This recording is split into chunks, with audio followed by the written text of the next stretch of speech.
Hey everyone, and welcome to The Explainer. Today we're going to pull back the curtain on industrial automation and look at a seriously powerful open source tool that's helping build the brains of the modern smart factory, Eclipse 4diac.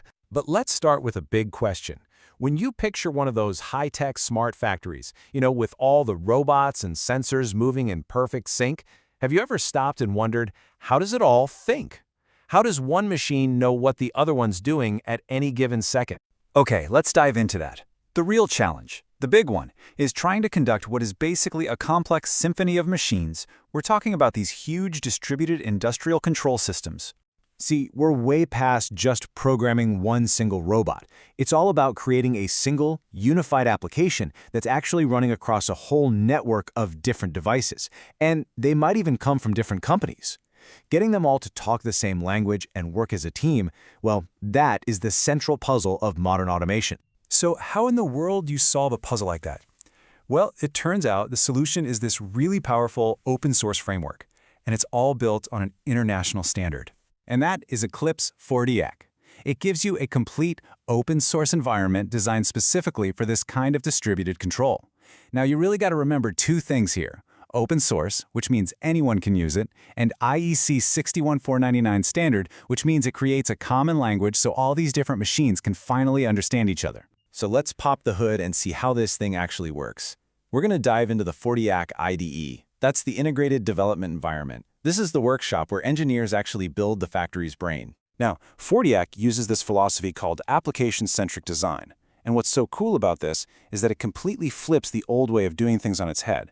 Instead of worrying about your specific robots and sensors first, you design the entire application logic. You figure out what you want the factory to do before you ever think about what specific piece of hardware is going to run what. And this whole philosophy boils down to a pretty straightforward three-step workflow. First, you create your application, building out all the logic. Second, you just define all the hardware you have on your factory floor. And then, the last step, you just map that logic onto those physical devices. It's this separation that makes the whole system unbelievably flexible. And how do you actually build that application? Well, you use something called function blocks. Honestly, the best way to think about these is like digital Legos. Each block does one specific thing. Maybe it reads a temperature sensor or it turns on a conveyor belt, and you just visually snap them together to build your entire automation process. Okay, so that's the big picture idea. Now let's take a quick spin through the actual toolkit a developer gets to use inside the 4diac IDE to make all this happen. All right, first up, we've got the tools for modeling and creation. This is basically where you play architect for your entire system right from scratch. So you've got your System Explorer, which is kind of like your project command center. Then there's the application editor. That's where you're snapping those digital Legos together. You've got the hardware editor to tell the system about your physical machines, and you even have type editors if you need to create your very own custom Legos. It's the whole shebang. Okay, so you've designed this beautiful piece of logic. Now what? You've got to get it out onto the actual factory floor, right?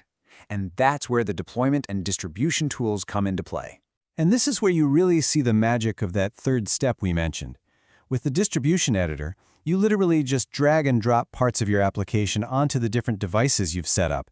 Then, you click a button, and the deployment tool zaps the right code to the right machine. It's just a brilliant way to show how powerful it is to separate the software from the hardware. But let's be real, nothing works perfectly the first time, right? And that's why the testing and debugging features are absolutely critical for making sure everything runs smoothly. And this is so cool. 4diac gives developers these amazing tools to basically get X-ray vision into a live running system. They can watch sensor values change in real time, or even force a value to see how the system reacts. They can also zoom in on a single function block and step through the code line by line to squash any bugs. Now, I know what you might be thinking.